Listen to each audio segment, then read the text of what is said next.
What's up, folks? So I'm going to go over what has been my league starter for the Heist League, and why I think it's really worth a try, especially if you're in the group of people who kind of started with something like Crackling Lance, Blazing Salvo, where you don't really feel like it's doing that well.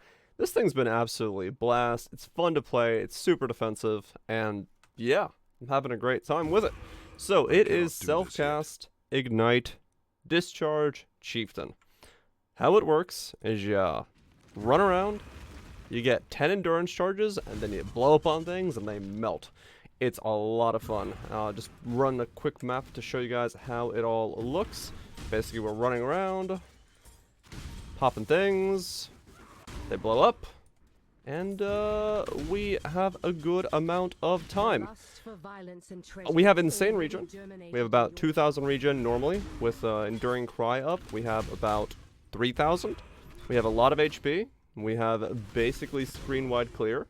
And we don't realistically have to rely on any kind of on-hit or anything like that to get our endurance charges, because our endurance charges are provided to us by Enduring Cry. And they are always going to give us 10 endurance charges because of our shield. And we'll go over the gear later on in the video, but as you can see, it's pretty easy to run around, right-click on things, and they just die. Well, besides those, because, you know, Alice can't die, our favorite mod of the league. But, yeah, this is smooth. This is smooth. If you've been thinking about a discharge, if you've been thinking about doing something like this, and been thinking, oh, how I'm going to generate charges, how I'm going to do anything, you don't have to worry about it. You don't have to worry about it. You just run around, you're always at 10 charges every time you Enduring Cry, and you Enduring Cry every 3.5 seconds, so it's pretty much always there for the next pack of mobs. Then you just slap it down like that, and things just kind of die. That's one Ignite, one Ignite. I know it's a tier 6 map, but it's one Ignite, one shout, and they're dead. So, let's go over the gear, let's go over some passive trees, and let's go over where the potential of the build lies in the long term. And the long term has a lot of potential for this build, let me tell you. Right now, we are basically a bare bones version of it. I just did some upgrades. Let me actually leave my guild global chat thing. We just did some upgrades. I leveled up using Doriana's Catalyst. I got really lucky. Got one in the beginning, and also just really crap helmet. Just did those upgrades, I don't know, about an hour ago. But overall, has been pretty much solo found gear besides the banner. Bought that for about 4C at the time. I'm sure now they're pretty cheap. But the way it works, the way this whole setup is functioning, is we do have Discharge. We have the Anomalous Discharge, which is the quality version of it, which you can search for on the trade site by scrolling all the way down, and then there's right under the quality option, you can choose the name of it, so you just have to know the name, and you can grab yourself one of these. This is the cast speed version, because it is a lot smoother. It goes from a 0.7 cast to a 0.5, so it's a little bit quicker. You can get it off easier, and you're less likely to be stunned out of it. We do have that linked to some combustion for that Ignite and Fire Resist, Deadly Elements, Elmbound Elements, Ignite Prolif, and Burning Damage. So we are purely based on the Ignite of the Discharge. It does do a lot of damage just straight up as an attack right now, because we do scale a bunch of fire damage and fire multi. Kind of those on the passive tree have the same thing. So some things do just die to that, but the Ignite handles most of the back end. And we are then running the Red Blade banner with a Second Wind, Enduring Cry, and Blood Magic. That's what lets us go straight to 10 endurance charges. So we get endurance charges from the Combs Way, and Death's Doors. Don't get Death's Doors, just go for Warlord's Boots. These are way too expensive. So every time we War Cry, we have infinite power, which is basically the game saying, hey, there's about 800 monsters around you. Whatever would happen with 800 monsters around you is what happens. So here puts us at 10 endurance charges. And because we have so much cooldown recovery from the banner, from the Second Wind, and on the passive tree, we've picked up Deep Breaths. We have a 3.5 second cooldown, so we can run around, and then run around, and then run around. And you get the picture. We can discharge pretty rapidly, and because the Ignite duration is very long on this build, you don't actually have to hit bosses, you know, every 1 second or everything like that. You can just hit them every 2 seconds, which is Discharge's cooldown, and you'll be fine, or Enduring Cry's cooldown. If you wanted to discharge more, there's options for that. We'll go over that in the video. The benefit of this is because I basically just have a know nothing 6 link and a banner. All the rest of the gear is pretty easy to just pick up as you're going, as you're, you level up. This was my starter build, so I went Holy Flame Totem to Armageddon brand until I could afford the shield. Once I bought the shield, and I had ascended to grab Sunlight from there, I went into Pure Ignite because by then you have a 100% chance to ignite, and you're good to go. That's all you need. You need that, the shield, and you can go straight into this setup of screaming at things and having them explode. Benefit of that is it scales rather easily by itself, kind of. You can always change out one piece of gear and get better and better gear. For the rest of our gear, though, we are running a Curse on Hit setup with Wave of Conviction. Now, we are EE, and one of the things that makes us have to be mindful of is that Wave of Conviction will always reproc our EE into the wrong side. And we fix that. So we do Wave of Conviction, Hex Touch, Vulnerability. This gives us 20% faster damage of our ignites, and that's huge. It's absolutely massive that you can get 20% faster damage of ignites. Now, that doesn't show up in Path of Building, but it should be working. Fingers crossed. So that's really, really powerful. If we can get an Awakened Hex Touch, which is the old Curse on Hit, we could drop Combustion from here and get Flammability, and that way we have 2 curses. Now, that could also be done by getting a additional curse chest. We'll go over gear upgrades later on. Wave of Conviction, Vulnerability, Hex Touch, Combustion. Combustion is just there, just because I don't really know what else to throw in there, so it's what's in the setup for the time being. I guess I could maybe do like an Enhance or something, just something different in there. To reproc our EE, we do have a trigger socketed spell when you use a skill. So as you can tell, I have a Stormbrand, Orb of Storms, and Ball Lightning all in the setup. That makes it so that every time we shout or cast Wave of Conviction, some kind of lightning spell is being cast.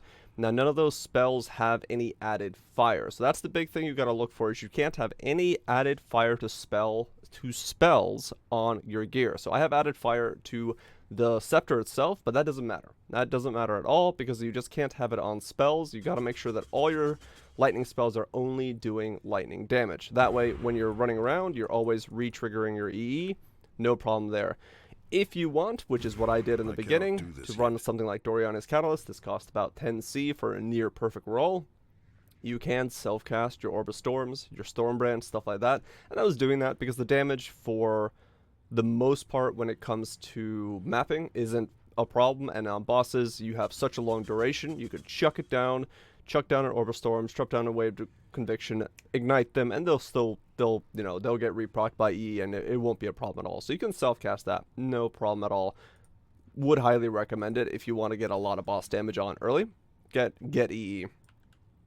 But once you get later on, you can get a +1 to any elemental skill. So I have a Cold and Fire multi. So because Discharge is a Fire, Cold, Lightning, you don't specifically need a +1 Fire. You need a +1 Cold, Lightning, or Fire, which makes it a little easier to get these scepters. These scepters are deceptively hard to get. I would not try to craft one myself unless I was going on a hunter base of a scepter, trying to get a... So hunter-based Void Scepter would be the only way I'd go for it, because that could give you ignites are faster, ignites you deal are quicker, in which case you're going to be spamming a lot of fossils, and I do mean a lot of fossils. That's kind of why I just figured I'd buy one. I bought this one for 50C, hit it with an annul, and I got one of the suffixes off. Bam, done, put on trigger socketed spells, you're good to go. I would rather do it that way than try to, craft it myself, unless I'm really pushing the late game for this character. Gloves, you don't really care what they are at this point. Of course, influenced items will be better, and we'll go over some upgrades potential there at the end, but just any kind of gloves, you're good. Here we're just using Second Wind with Flame Dash, faster casting, Blood Magic, and the same Blood Magic goes over here for Enduring Cry. That's just because mana is kind of close. Right now, Discharge's mana is glitched. It's saying 5. It only costs 5. It costs basically nothing to use, which is kind of a problem because its actual cost is like 65. So I'm not entirely sure how comfortable it's going to feel once we do get it to 65 mana cost. We kind of have a slow mana thing. It might be that I end up picking up these nodes here for some more life and reduced mana cost of skills. Maybe I need to pick up some mana regen, so maybe I don't go this way, maybe I go this way and grab some mana regen. I'm not really sure yet. I'm still waiting for whenever that gets patched so it doesn't cost 5 mana. But once that happens, we'll figure it out from there. I'm not too worried about it at this point. Belts, same thing. There's plenty of influence items you can get, but as you can tell, my gear is pretty basic as it is. I have about 1 million Ignite DPS right now, and I have 6.1k of HP with massive regen. You know, if I pop my endurance charges, right now I have 770 regen. If I pop them, I got 1.7k of regen, which is pretty nuts, So it's a very, very defensive build in terms of HP and how you can gear it. Like I said, Death's Doors, I bought them because I wanted +1 max endurance charges. Honestly, for the 2 Exalt that these cost, I would probably be more inclined to go for a Warlord's Boot and just try to get the max endurance charges on them. That's kind of up to you. It depends on how much you want to do that. There's going to be some really nice influence crafting you could do later on in this character if you really want to push it to its top end. But Death's Doors, I just kind of picked them up just to pick them up. Probably wouldn't recommend it myself. There's no life on them, and they're pretty shit for resistances. So really, you're paying a lot of money for a bleed immunity, which you could just get on a flask. So, not the greatest purchase. Dex is a interesting thing on this build. That's why I have a double Dex amulet right now. As you can tell, if I take off my stuff, I lose all my things because you have no Dex on this side of the tree, basically. You got like 2 nodes there, and well, that's quite about it. So Dex is a bit of a problem at the moment. I would like to run Swift Affliction in this setup. Remove Combustion, get some Ignite somewhere else. But Swift Affliction actually requires so much Dex that I would not only need to gain another like 20 more Dex, I'd also have to then redo my amulet, and depending on how my endgame gear sets up, I might do that, I might not. We'll see. We'll see if that ends up being the case. But we're running Skitterbots, we're running Malevolence, and a leveling up Enlighten, so it's right now it's not doing anything. I thought about getting Vitality in the build. It's in my bar. Right now I don't have it because, well, I can run Discharge currently, right? But if I get the actual mana cost, I'm not going to be able to run Discharge, so I have enough regen. I think once the Enlighten levels up and I figure out if Discharge ever gets fixed in its mana cost, I might try to get Vitality in there as well. You know, you can level it up a little bit and it's going to give you some regen. I don't know if it's worth it, realistically speaking.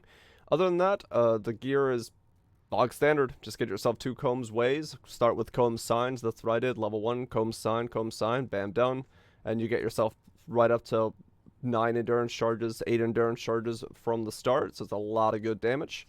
And when it comes to the skill tree and how I kind of went about doing it, it's not too bad once you get the shield on, right? The very beginning of Chieftain is always kind of a pain in the arse to level with, right? So you come down through here, you go straight up, go through here, straight up, and then you come through here and get Elemental Overload. All the while, I was using Holy Flame Totem, and once I started getting there, I then came to the left, went up through here, and grabbed myself Runebinder. Grabbed myself Runebinder and ran Armageddon Brand. I ran Armageddon Brand until I could afford the shield, at which point I ascended, grabbed myself the Ignite Chance, or you could grab yourself Storm's Embrace if you don't want to Ignite all the time. It depends on how you want to do it. This is +1 Endurance Charge. This is Ignite. I'd go for the Ignite myself. Then I'd go for Storm's Embrace, and then Cleansing Waters, and last thing you want to do is Death's Fury. Once you have the shield, you can then spec out of the Runebinder, and just start putting points elsewhere. I put in life, put a bit of fire damage, then put a bit of more life, then went up here, got a more fire damage, got more life. Once you have the shield, actually, I take that back. Once you have the shield, you come down and want to grab Call to Arms, because that makes it instant. So you can walk around with it on your left click, makes it super easy. You don't have to stop or anything like that. Just come down, grab Call to Arms, grab some HP, grab some life, grab some damage, grab your endurance charges. Once you're in that state, it kind of builds itself for whatever you need. I didn't grab EE until like 70 because I didn't need the damage for bossing, so it's pretty easy just to grab that later on into the build, so don't worry about that too much. Once you feel like your damage on bosses is lacking, get EE and start using that Orb of Storms, or if you have the trigger socketed spells, do it that way. Both are fairly simple. And other than that, the build is currently sitting where it does, just using some flask. I want to get a Cinder Swallow instead of a Silver Flask. That's just more damage once again. And the other thing is that, of course, you're going to be able to get Awaken Burning damage fairly cheap. Awaken Unbound Elements, it's a little expensive. Awaken Deadly Ailments, that's also a really good upgrade. That's all fantastic. Around the tree, you're going to be able to get a lot of fire damage multi and max life. If you get burning damage, if you can get reduced mana cost, anything like that on top of this, maybe some cast speed, whatever. Those two are the ones you need, dot multi and max life, but anything else on top of that, of course, is going to be a giant benefit to the build. These things with like 7% max life and 3% fire multi cost me like 2C a piece. They're absolutely nothing. So that's why I actually haven't even picked up all these yet, because the power of just a couple nodes here is just way better. So these are probably the next nodes I pick up, or maybe this one here. And other than that, from this point on in the tree, I basically just have nothing but life, maybe this fire damage multi-build here. So we're going to start just pushing higher and higher, maybe closer to 7k HP, which is pretty nuts. Pretty nuts indeed. And as for upgrades go, there's a lot of things you can actually do upgrade-wise, right? So your gloves could be influenced to get fire damage overtime multiplier. Check out PoDB to figure out what all the influences are, but you could get fire damage multiplier on your gloves. You could get cooldown recovery on your belt, or you could go for a Hunter max life belt, so you get even more max life from that, so you have a bigger HP pool. You could do maybe a hybrid of those if you really want to go ham and get an Awakener Orb. You could do max one endurance charge from Warlord's Boots. You could get cooldown recovery from that as well. That would affect both your Enduring Cry and your Discharge, so you could discharge more often, you could Enduring Cry more often. If you got both of those, that'd be pretty sick. You could do an amulet with +1 intelligence gems. That would give you +1 to your discharge, or you could do intelligence plus cold, intelligence plus lightning, intelligence plus fire. Any of those combos, that would also get you a lot of good stuff for discharge, so +2 discharge would be sick. Of course, a 21 discharge would also be really, really powerful. I already talked about the Awaken Gems, also very powerful. The helmet, if you could get the enchant like I did, this one cost me like 40C right now, but there's not a whole lot of them up because I bought a item level 85 one to influence it to get that minus fire resist for everything around me. That's going to be another massive upgrade. Awaken Curse or Curse on Hit or Awaken Hex Touch support would give me flammability, so that's dual curses. +1 to skill gems, active skill gems on the chest piece would be another +1 to discharge, massive for it. You could do +1 and additional curse if you have an Awakener Orb. That way you don't need to get an Awakened Hex Touch. Or you could do tri-curses, switch out maybe Ball of Lightning or something in here, and then put a third curse in there for some defensive properties. That would be really good as well. You could get, like I said, the Hunter Influence Scepter, go for +1 fire multi and ignite faster, maybe some burning damage, massive upgrades you could do on the Scepter as well. And of course the gems, you could get those 4-prop jewels here. So there's a lot of ways to really go ham on this. If you can get the dex, then you could do Swift Affliction instead of Combustion, maybe get some chance to ignite somewhere else. Maybe your Scepter has chance to ignite. You could do Swift Affliction if you get the dex. That's also really powerful. If you get Precursor's Emblems with +1 max charges and then some other things, that's really powerful. The one thing you got to keep in mind is you can never on this build get added fire to spell damage. Right, added fire to spells breaks your EE. So make sure whatever upgrade you're doing, whatever you're buying, you do not get added fire to your spell gems, because you won't be able to proc EE, because your Orb of Storms, your Stormbrand, all that stuff will have fire damage on it. So you gotta be careful of that.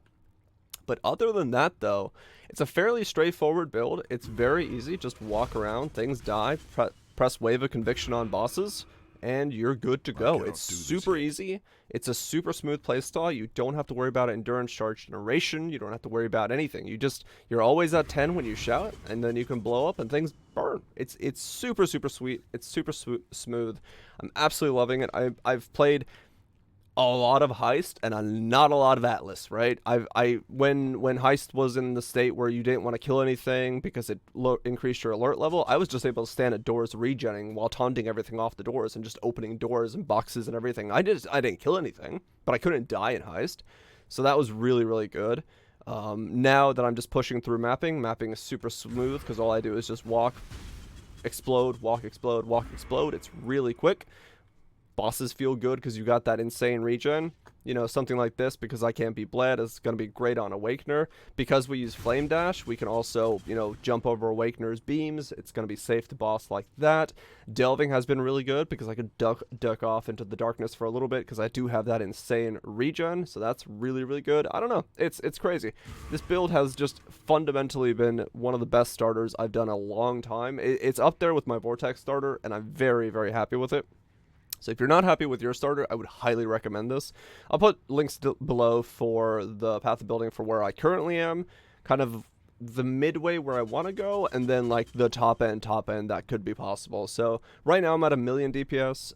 If I get Awakened Gems, I get my levels up, I get some plus 21 Discharge, we'll be at about 2,000,000 DPS. And if we go all the way ham with, you know, +1 chest piece, +2 amulet, Warlords, cooldown recovery, fire damage gloves, minus resistances on the helmet, will be about 4.5 million DPS on just Ignite.